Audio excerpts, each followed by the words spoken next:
तो पहली और प्रमुख खबर जहां आपको बता दें कि स्वीडन में भारत की कूटनीति का दम नजर आया है, दम दिखाए है और ग्रीन टेक्नोलॉजी, इनोवेशन और व्यापार को लेकर भारत स्वीडन साझेदारी को एक नई रफ्तार मिली। भारत के पीएम और साथ ही स्वीडन के पीएम की मुलाकात में रणनीतिक सहयोग को और मजबूत करने पर सीधे तौर पर फोकस रहा, जो ये बताता है कि बदलती वैश्विक तस्वीर में भारत यूरोप का भरोसेमंद और ताकतवर साझेदार बनकर उभर रहा है। स्वीडन में ग्रीन टेक्नोलॉजी, इनोवेशन और व्यापार को नई रफ्तार देने के बाद में अब नजर है नॉर्वे पे, जहां प्रधानमंत्री नरेंद्र मोदी भारत नॉर्डिक समिट में हिस्सा लेंगे।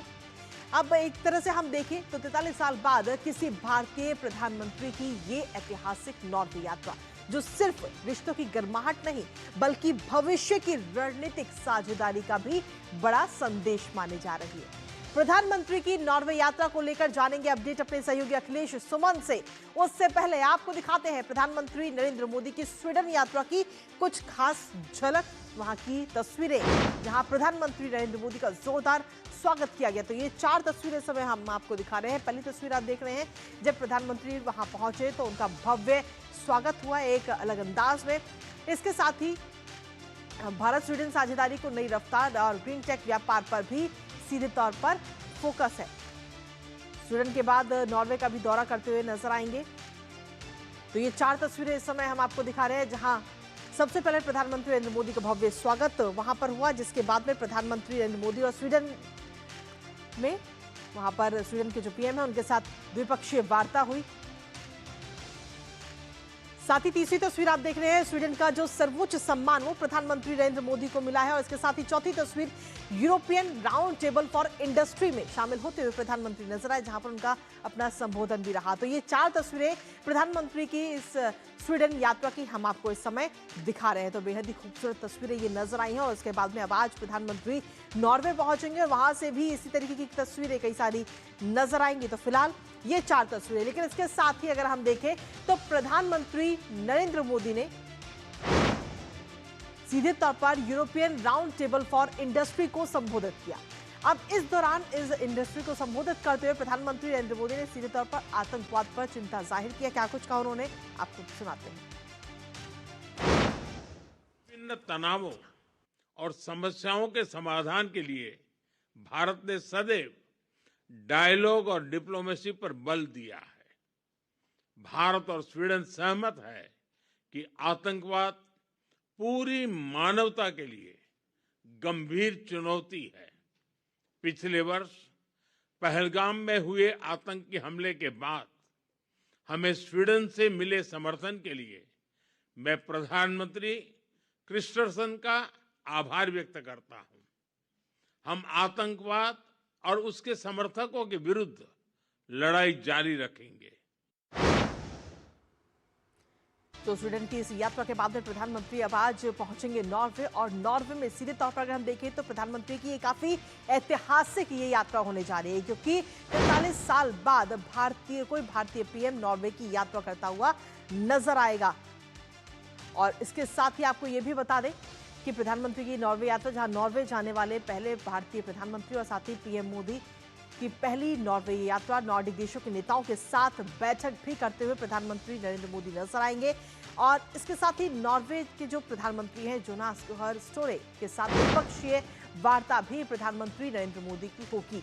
तो वहां के पीएम के साथ तो मुलाकात है ही, उनके साथ द्विपक्षीय वार्ता, लेकिन इसके साथ ही जो नॉर्वे के सम्राट हैं हेराल्ड पंचम, उनसे भी प्रधानमंत्री नरेंद्र मोदी मुलाकात करते हुए नजर आएंगे। और बेहद ही खास ये मुलाकात होने जा रही है। इसके साथ ही महारानी सोनिया से भी मुलाकात करते हुए, भेंट करते हुए नजर आएंगे प्रधानमंत्री। भारत और नॉर्डिक व्यापार और अनुसंधान शिखर सम्मेलन में भी प्रधानमंत्री नरेंद्र मोदी का यह संबोधन है। तो सीधे तौर पर भारत और नॉर्वे के जो आपसी रिश्ते हैं वो तो मजबूत हो ही रहे, लेकिन इसके साथ ही जो सम्मेलन कल होने वाला है उसमें भी प्रधानमंत्री नरेंद्र मोदी का संबोधन होगा, जिसमें अलग अलग देशों के जो पीएम है वो भी उसमें शामिल होते हुए नजर आएंगे। क्योंकि अगर हम देखें तो भारत और नॉर्डिक समिट की जब हम बात करते हैं तो ये तीसरा समिट है, भारत नॉर्डिक समिट, जो कि कल होने जा रहा है। और इस बार के इस समिट में सीधे तौर पर फोकस रहेगा ग्रीन टेक्नोलॉजी पर। और भारत भी पिछले काफी लंबे समय से ग्रीन टेक्नोलॉजी पर सीधा फोकस रख रहा है। ग्रीन टेक्नोलॉजी के अलावा स्वच्छ ऊर्जा सहयोग पर भी चर्चा होगी। समुद्री अर्थव्यवस्था पर बड़ा मंथन हो सकता है और इसके साथ ही रक्षा सहयोग बढ़ाने पर भी जोर दिया जाएगा। यहाँ पे स्पेस और साथ तौर पर अगर हम देखें तो आर्कटिक सहयोग पर भी सीधे तौर पर चर्चा होगी। सहयोग पर बढ़ाने पर टेक्नोलॉजी और इनोवेशन एजेंडा में शामिल है। नवीकरणीय ऊर्जा पर रणनीतिक साझेदारी और साथ ही आपको बता दें कि इस पूरे समिट में डेनमार्क पीएम भी जो है वो भी इसमें शामिल होंगे। स्वीडन, फिनलैंड और आइसलैंड के प्रधानमंत्री भी इसमें मौजूद रहेंगे। तो बेहद ही खास ये समिट होने जा रहा है और इसके साथ ही इसमें प्रधानमंत्री का संबोधन भी होगा। हालांकि भारत और नॉर्डिक के आपसी रिश्ते देखें तो आपसी रिश्ते भी काफी मजबूत है, क्योंकि रिश्तों को अब नई मजबूती और मिलती हुई नजर आएगी। इसके साथ ही कोपेनहेगन समिट के बाद जो नजदीकियां हैं वो और ज्यादा बढ़ती हुई नजर आई हैं। व्यापार और निवेश संबंध जो हैं आपस में वो काफी गहरे हुए हैं। हाईटेक साझेदारी पर भी सहयोग जो है वो दोनों ओर से बढ़ा है। टेक्नोलॉजी सेक्टर की अगर हम बात करें तो यहां पर भी तालमेल और बढ़ता हुआ नजर आ रहा है। इसके साथ ही जो मेक इन इंडिया जो हमारा अभियान है उसको भी समर्थन मिलेगा। डिजिटल इंडिया मिशन में नॉर्डिक सहयोग और साथ ही अगर हम देखें तो छोटी आबादी लेकिन टेक्नोलॉजी में सुपर पावर के तौर पर इसमें नॉर्डिक को देखा जाता है। तो ऐसे में ये टेक्नोलॉजी का जो सहयोग है वो भी भारत को मिलेगा। इनोवेशन में दुनिया के अग्रणी देशों में गिना जाता है। ग्रीन टेक और साथ ही डिजिटल सेक्टर पर सीधे तौर पर फोकस और सामरिक साझेदारी को एक नई दिशा कहीं ना कहीं इसके जरिए मिलती हुई नजर आ रही है। और इसी पर ताजा अपडेट लेते हैं। हमारे साथ में हमारे सहयोगी अखिलेश सुमन इस वक्त जुड़ गए हैं। सीधा उनका रुख करेंगे जो इस समय नॉर्वे में मौजूद है। अखिलेश, प्रधानमंत्री नरेंद्र मोदी अब से कुछ देर बाद वहां पर पहुंचेंगे, तो क्या कुछ कार्यक्रम रहेंगे प्रधानमंत्री के? इसके साथ ही अगर हम देखें तो भारत और नॉर्डिक के संबंध आपस में काफी मजबूत है और प्रधानमंत्री की ये जो यात्रा है वो अपने आप में बेहद ही खास और ऐतिहासिक है, क्योंकि 43 साल बाद ऐसा कोई पहला भारतीय प्रधानमंत्री जो नॉर्वे की यात्रा कर रहा है। अखिलेश,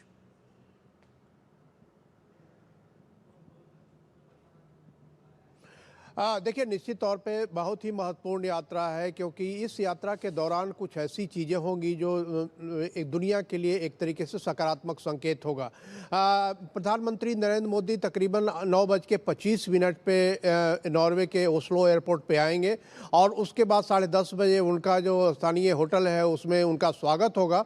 उसके अलावा देखिए, जो नॉर्वे के जो प्रधानमंत्री हैं, नॉर्वे के प्रधानमंत्री से उनकी मुलाकात होगी तकरीबन 12 बजे। कुछ समझौतों पर हस्ताक्षर होगा। उसके बाद फिर नॉर्वे के जो किंग हैं उनके साथ मुलाकात होगी। किंग महारानी भी वहाँ मौजूद रहेंगी। उसके बाद प्रधानमंत्री नरेंद्र मोदी नॉर्वे और भारत रिसर्च और बिजनेस समिट में भाग लेंगे और उसके बाद रात में एक औपचारिक डिनर का कार्यक्रम वहाँ के नॉर्वे के प्रधानमंत्री ने रखा है। तो ये आज का जो महत्वपूर्ण कार्यक्रम है वो बेसिकली नॉर्वे बेस्ड है। नॉर्वे, चूँकि नॉर्वे के अतिथि हैं प्रधानमंत्री नरेंद्र मोदी, आज जो पूरी यात्रा है वो नॉर्वे के साथ भारत के संबंधों पर आधारित है। लेकिन उसके बाद देखिए, जो सबसे कह सकते हैं कि खास इस बार तीसरा भारत और नॉर्डिक शिखर सम्मेलन भी हो रहा है जो ओस्लो में ही हो रहा है। तो यह जो यात्रा है प्रधानमंत्री नरेंद्र मोदी की, एक तो नॉर्वे के साथ जो बायलैटरल संबंध है, हमारे द्विपक्षीय संबंध है, उसको आगे बढ़ाने में महत्वपूर्ण होगा। और उसके साथ साथ जो नॉर्डिक देश है जिसमें कि डेनमार्क, फिनलैंड, आइसलैंड, नॉर्वे और शामिल हैं, 5 देश शामिल हैं। तो ये पांचों देश जो है वो पांचों देश मिलकर फिर प्रधानमंत्री नरेंद्र मोदी के साथ कल शिखर वार्ता करेंगे। तो इस यात्रा को माना यह जा रहा है कि 43 वर्षों बाद कि भारत के किसी प्रधानमंत्री की यात्रा हो रही है नॉर्वे। मतलब यह है कि दोनों ने जो नॉर्वे और भारत दोनों ने एक दूसरे को महत्व समझा है और खास करके इस रूप में यात्रा महत्वपूर्ण है कि दोनों कॉम्प्लीमेंट्री इकोनॉमी है, एक दूसरे की पूरक है। जो नॉर्वे के साथ पास है वो हमारे पास नहीं है, जो हमारे पास है वो नॉर्वे के पास नहीं है। तो दोनों के बीच में अगर व्यापार होगा तो इस व्यापार से दोनों देशों को काफ़ी फायदा होगा। और ख़ास तौर पर नॉर्वे के माना जाता है कि ग्रीन टेक्नोलॉजी में नॉर्वे भी काफ़ी आगे है। एक खास महत्वपूर्ण बात यह है कि नॉर्वे के पास एक ग्रीन शिपिंग की भी क्षमता है, जो कि जो हमारे जहाज, पानी के जहाज होते हैं, पानी के जहाज से कोई प्रदूषण ना फैले, इस तरह की तकनीक नॉर्वे के पास है। और आप जानती हैं कि हमारा देश जो है अभी जो ब्लू इकोनॉमी में काफ़ी प्रगति करने की कोशिश कर रहा है। हम नए नए पानी के जहाज बनाने की कोशिश कर रहे हैं। तो इन सारी चीज़ों में नॉर्वे के इस तकनीक की काफ़ी महत्वपूर्ण भूमिका होगी। उसके अलावा डिजिटाइजेशन जो है, नॉर्वे और भारत दोनों डिजिटाइजेशन में एक दूसरे का सहयोग करेंगे।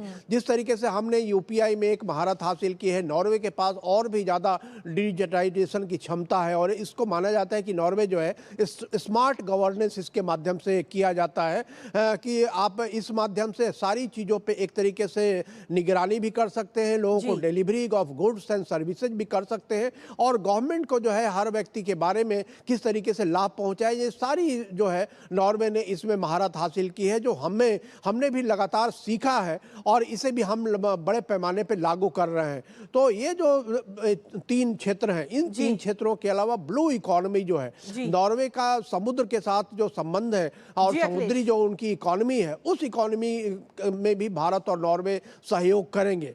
उसके अलावा नॉर्वे के पास $1.8 ट्रिलियन का उसको बोलते हैं पेंशन फंड या सोवरेन वेल्थ फंड, उसमें भारत को में निवेश करने की अपार संभावनाएं हैं। तो नॉर्वे इस बात की तलाश कर रहा है कि भारत जैसा जो दुनिया का सबसे बड़ी जनसंख्या वाला देश है और सबसे बड़ा खुला बाजार है, उस बाजार में किस तरीके से निवेश कर पाए ताकि दोनों देशों को फायदा हो। भारत को विकसित भारत बनना है 2047 तक और नॉर्वे इस मामले में किस तरीके से भारत के साथ सहयोग कर सकता है, यह एक महत्वपूर्ण है लक्ष्य जो भारत लेकर चल रहा है। और नॉर्वे के साथ जो संबंध बनेंगे उन संबंधों में पता चलेगा कि किस तरीके से दोनों एक दूसरे को और ज्यादा बड़े पैमानों पे सहयोग कर सकते हैं। और अभी तक तकरीबन $28 बिलियन के निवेश का लक्ष्य नॉर्वे ने रखा है, उसमें निवेश हो भी रहे हैं और उसे और आगे बढ़ाना है, किन किन क्षेत्रों में बढ़ाना है, कैसे बढ़ाना है, इन सारी चीजों पर आज प्रधानमंत्री नरेंद्र मोदी के साथ जो नॉर्वे के प्रधानमंत्री के साथ शिखर वार्ता होगी